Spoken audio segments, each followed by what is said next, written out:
You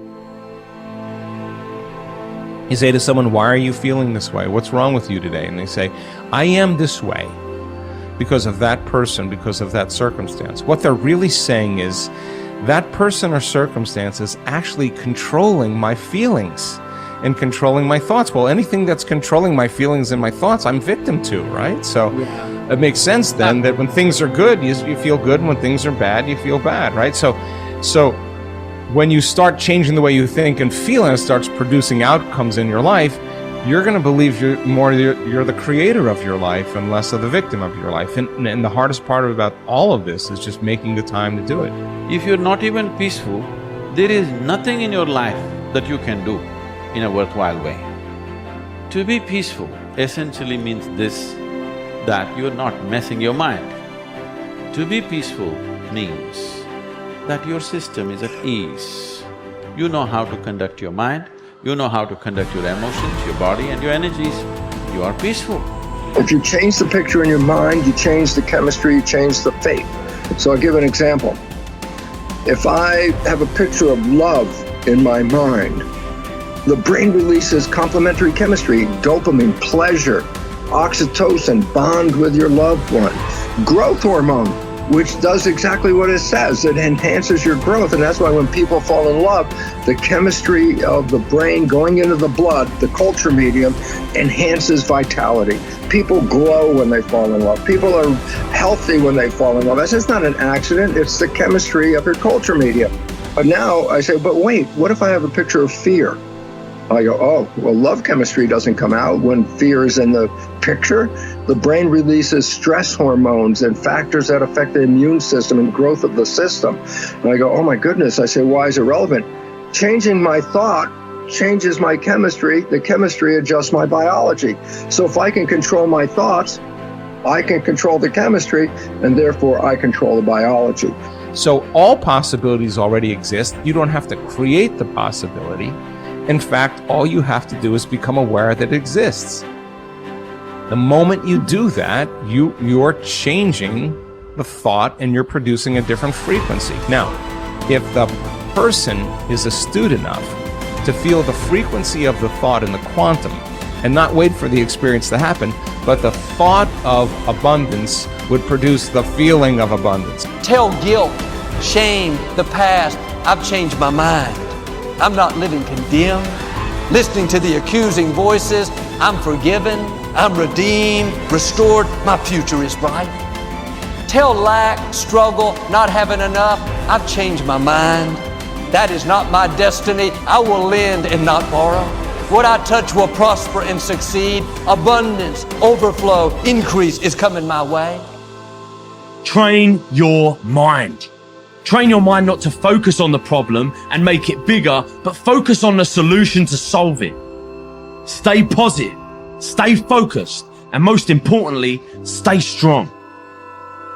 The way we've been using our thoughts are not necessarily productive. As a matter of fact, sometimes our investments of our thoughts are actually counterproductive because our thoughts create a reality that we then have to overcome. So basically it says that we must start to become aware of our thoughts. And why is this important? Because thoughts represent units of energy. Every time you have a thought, you use energy. Why this becomes relevant is, if I give you a checkbook for your bank account, you don't go down the street and just write checks to people like, oh, hey, you're a nice looking guy, here's $10 for you, and oh, here, little girl, go out and buy yourself a little car, here's $1,000 for you. And you don't give away your money. Why? Because giving away your money is giving away your life. So basically, you become very frugal when you have a checkbook in your hand. Now what I'm trying to tell you is this. You have an energy budget in your body. The energy is what keeps you alive. When you start using energy and writing checks where you get no return from your energy, then it's exactly the same as writing checks out of your bank checkbook and giving away your cash. So why this becomes important is the biology of belief reveals how our thoughts create our reality. And if you start investing in thoughts that are counterproductive, thoughts like fear, or what am I going to do, and how am I going to escape this problem, or how's this going to go wrong, and all these other kinds of thoughts that are negative kinds of thoughts, then realize this. You are actually not just using your energy for having these thoughts, But these thoughts are also what come into your reality. What you focus on with your thoughts, your brain will manifest as reality. William James from Harvard said, believe and your belief will create the fact. All things are possible if you believe. Well, you know, I studied for a long time. I started to study this book, Think and Grow Rich. And he talks about belief in here. He says, you're not ready for what you want until you believe you can get it. I found that the only two sources of reference we could go to find out anything about ourselves is science and religion. They all say you've got to believe. So I got figured out, how do you believe? How do you change a belief? Interesting subject, because I'm going to tell you something. Your results are nothing but the manifestation of your belief system. Well, our belief system, now listen carefully, is based upon our evaluation of something. And frequently, when we reevaluate a situation, our belief about that situation will change. Let me repeat that. Our belief system is based upon our evaluation of something. Frequently, if we reevaluate a situation, our belief about it will change. I began reevaluating who I was. I started to study. I never stopped studying. And I found as I reevaluated, I had a much higher opinion of myself. I found out things about me that I would have never believed if you had told me. The power that's locked up within us, the marvelous system we've got. Do you know the blood circulates through your veins every 33 seconds, through hundreds of miles of passageway? Bang, just like that, clears all the food in and all the garbage out. Stop and think of the central nervous system. It's the most complex electrical system in the world. And you've got it.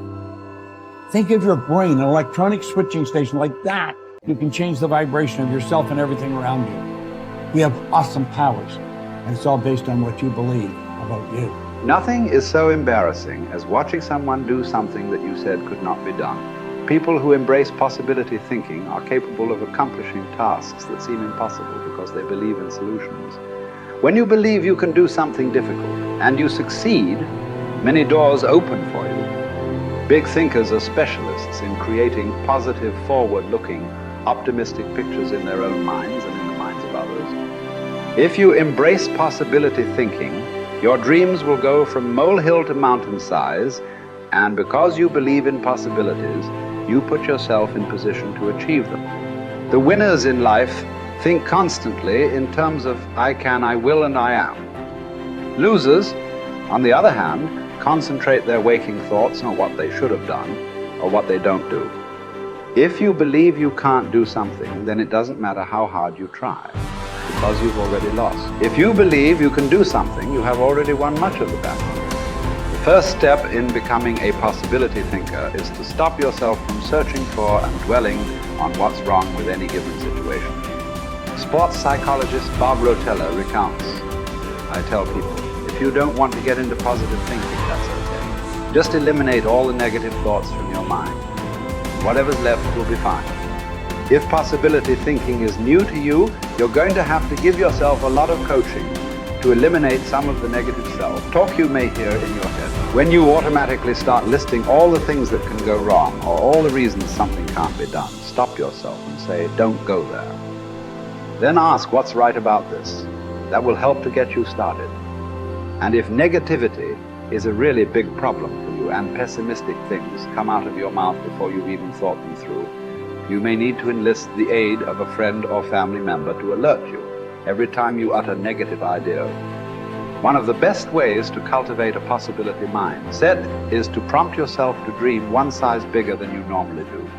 Let's face it, most people dream too small.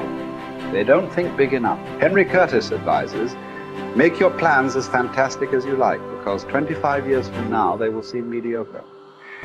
Make your plans 10 times as great as you first planned, and 25 years from now you will wonder why you did not make them 50 times as great. If you push yourself to dream more expansively, to imagine your organization one size bigger, to make your goals at least a step beyond what makes you comfortable, you will be forced to grow.